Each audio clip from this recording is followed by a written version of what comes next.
Chasing the stars, we'll stride into the dawn. Never back down till the battle is won.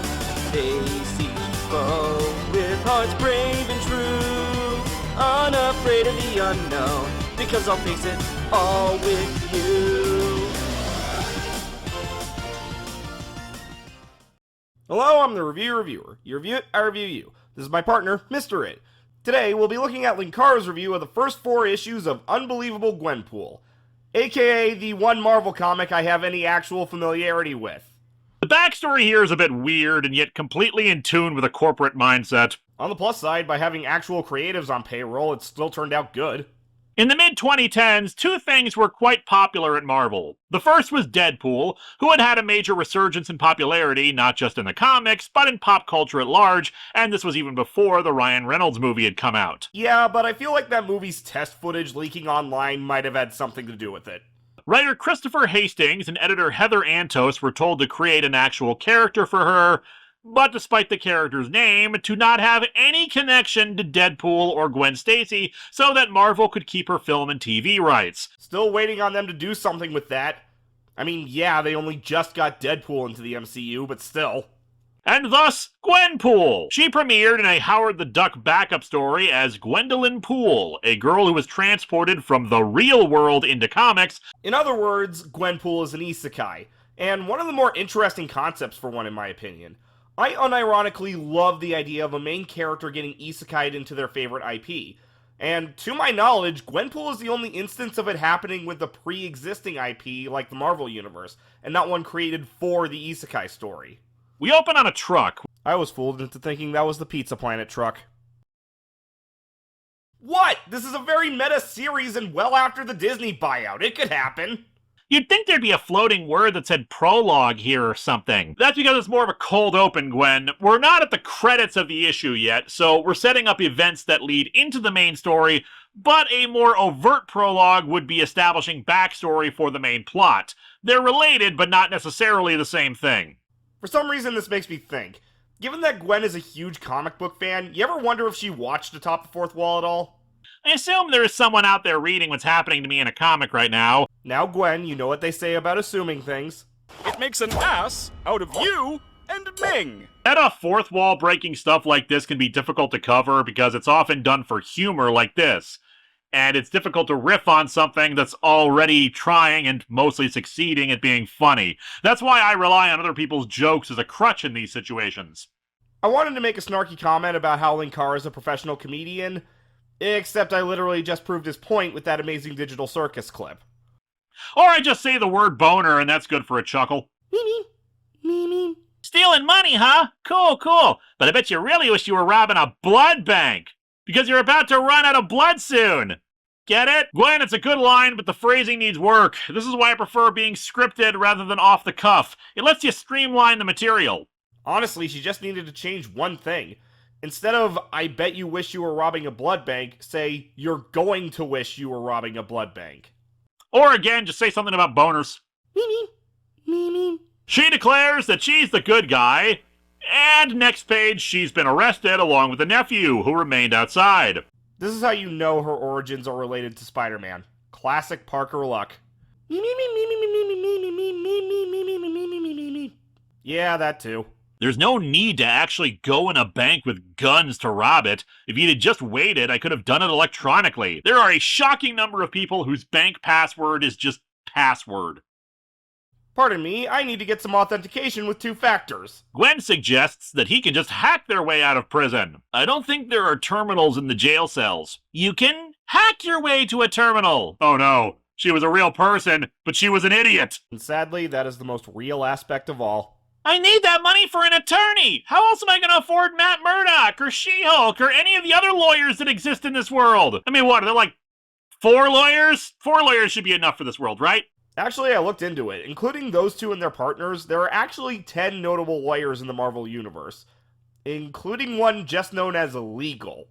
You won't need a lawyer. You're not even gonna make it to the precinct. He's gonna kill us! Quick, hack something before he kills us! Man, I'm sad that the reveal on the next page isn't that actually worked and he did indeed hack something.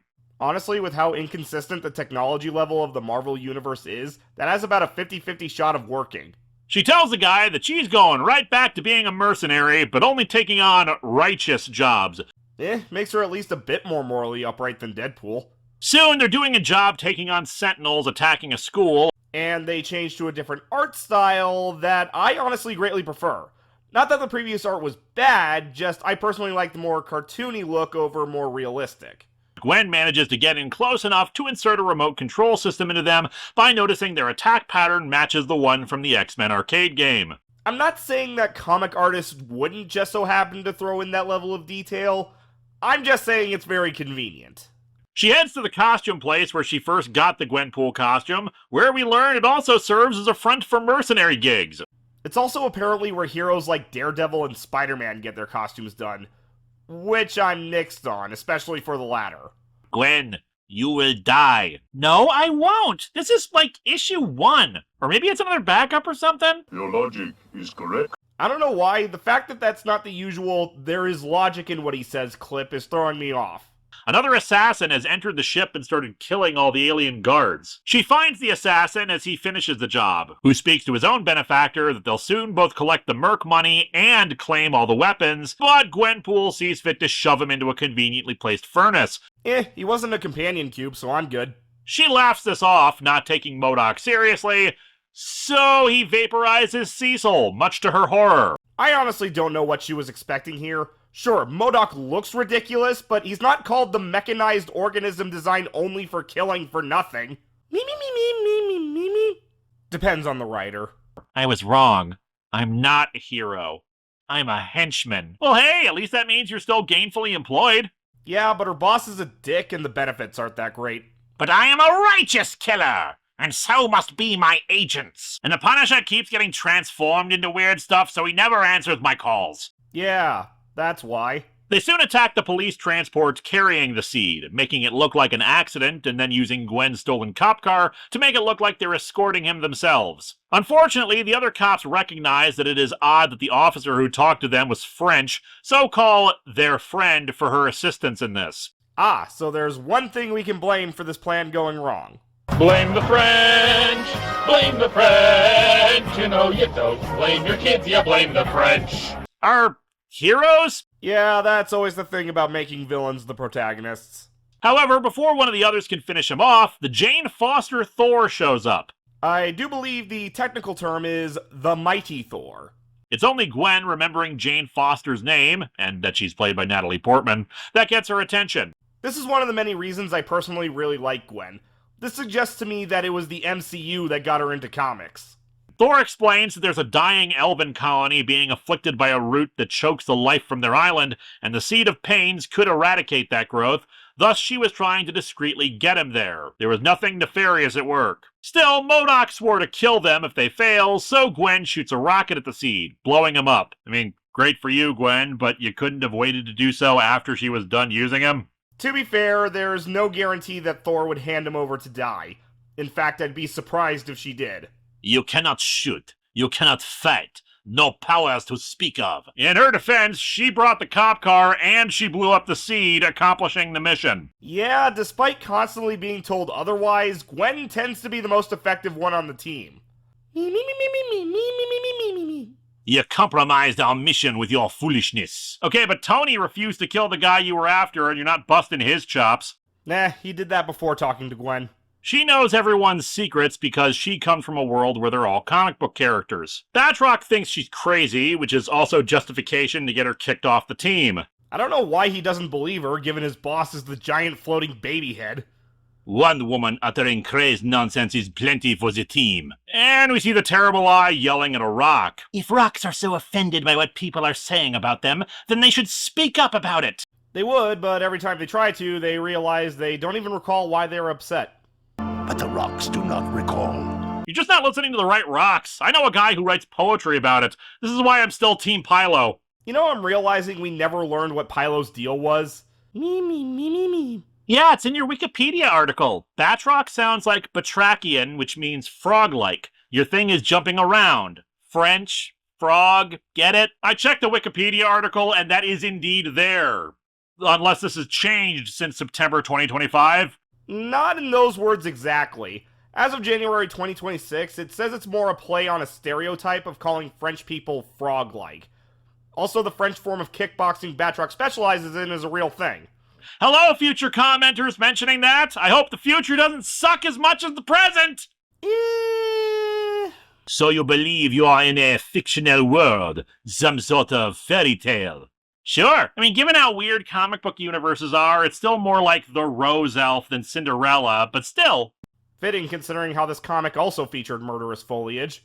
Batroc says that if it's like a fairy tale, it should have happy endings, but he keeps seeing defeat and disappointment. Gwen sadly points out that he's the villain in the stories, but he has a counter. Ah, but then where is the happy ending for the captain? He has fought for decades with only the illusion of meaningful victory. There are multiple comebacks to Batroc's argument.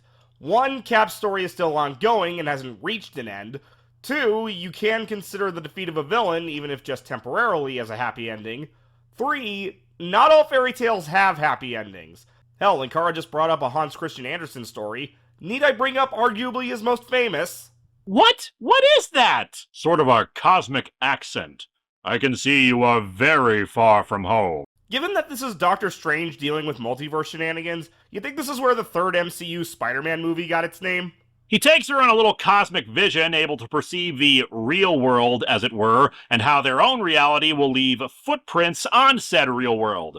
As much as I love this concept about how these universes are connected, I always theorize that it goes the other way. The real world creating universes like Marvel 616. Strange says that he can't send her home, but he can adapt her so that it's as if she's always lived in the Marvel universe. At the very least, have a social security number. I just realized, people who are more familiar with the Marvel Universe, did Strange do this for Miles when he jumped into 616? Though Gwen seems sad, not that she can't go home, but that it's probably for the best that she doesn't go back home. You know, I've read this entire series and Gwenpool Strikes Back. They never really go into why Gwen feels this way. We get little hints that it has something to do with her parents and maybe how she ended up here in the first place, but nothing concrete. In the intervening time, Gwen has gotten money for her bank account and a ton of money. Seems like there was a bit of a scripting error there, seeing as how he said she got money twice. Which she has used to buy posters, supplies, guns, lots of guns. This may be the Marvel Universe, but it's still America. She unleashes her smoke grenades filled with pink smoke to show how serious the situation is. It's called brand consistency. We don't always give Batman crap for his bat-themed gadgets. Besides, you should know as well as anyone. Too much pink energy is dangerous. He does a lot of damage, but he ejects from the mechanical legs into his standard rocket chair. The idea of calling a rocket chair standard. With no other choice, she launches Cecil's skull at him like a Pokeball. Seriously, she says, "Cecil, I choose you." No judgment there. I remind you that I have Pyramid Head and some ghosts in Pokeballs. Me. This comic is fun and cute, and it's really kind of hard to make original jokes for something that's already kind of a comedy, so I hope you liked this one. I did, actually. Sometimes all it really takes for a video to be entertaining is seeing the reviewer cover something you like, regardless of their opinions on it. Honestly, kind of the whole appeal of Patreon-sponsored videos like this one. I'm the reviewer. You review it, I review you.